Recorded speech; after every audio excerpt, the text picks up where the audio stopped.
అందరికీ నమస్కారం. ఇప్పుడు మనము చెట్ల గురించి తెలుసుకుందాం. చెట్లలో మనకు ముఖ్యమైనవి అంటే 5 రకాలు ఉంటాయి. అంటే మనకు తెలిసినవి ఒకటి రాగి చెట్టు, మర్రి చెట్టు, యాప చెట్టు, దిల్పత్రి, తులసి చెట్టు,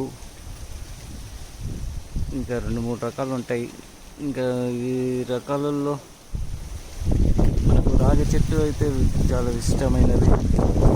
దానివల్ల మనకు హెల్త్ ప్రాబ్లమ్స్ అంటే రోగానికి సంబంధించినవి కానీ వగేరా అంటే ఇతరులకు అంటే ఏ విధంగా చెప్పాలంటే ఇప్పుడు చెట్టు కింద కూడా కూర్చొని పెద్దలు ఇప్పటి కాలం కాకుండా వెనక తరం వాళ్ళు కూడా రాగి చెట్టు కింద కూర్చొని అంటే పూజించిన తర్వాత ఉదయమే మనం చెట్టుకు కొన్ని నీళ్లు పోసి దేవునికి ప్రదక్షిణ చేసినట్టు చేసుకుంటాం. చెట్టు కింద కూర్చుండడం వల్ల మనకు స్వచ్ఛమైన గాలి, ఎలాంటి అంటే హెల్త్ ప్రాబ్లమ్స్ లేకుండా ఉంటాయన్నమాట. అలాగే మనకు వేప చెట్టు గురించి కూడా మనకు తెలిసిందే. దానివల్ల కూడా చాలా రోగాలు అంటే క్లీన్ అయిపోతాయి అన్నమాట మన లోపల. ఇంకా తిరుపతి అంటే దేవునికి మనకు శివునికి ముఖ్యంగా మన హిందువులలో శివునికి పెట్టుకుంటాం.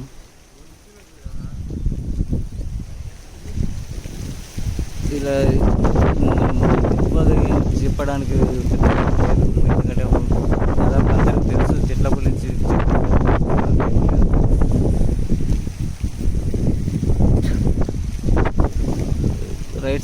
లెఫ్ట్ సైడ్ సబ్స్క్రైబ్ లైక్ చేసి రైట్ సైడ్ సబ్స్క్రైబ్ చేయండి. వేప చెట్టు మనకు సబ్బులకు కూడా తయారీకి పనికొస్తుంది. ఇంకా మనకు టూత్పేస్ట్ కూడా వాటికి అంటే పళ్ళు తోమడానికి వగేరా అలాంటి వాటికి ఇప్పుడు మనకు చిన్న ఉన్నప్పుడు కానీ ఇట్లా అమ్మ పోసింది అంటారు కదా, వాటి కూడా వేప అదే ఉంటాయి కదా ఆకులు, వేప చెట్టు ఆకులు అవి కూడా పెడతారనమాట. ఇది మర్రి చెట్టు. మనకు మర్రి చెట్టు వల్ల కూడా లాభాలు ఉన్నాయి. ఇప్పుడు మనకు హోమంలో కానీ యజ్ఞం కానీ చేస్తారు కదా, దాంట్లో కూడా వాడతారు వీటికి. Please subscribe, right side left side like చేయండి. Thank you.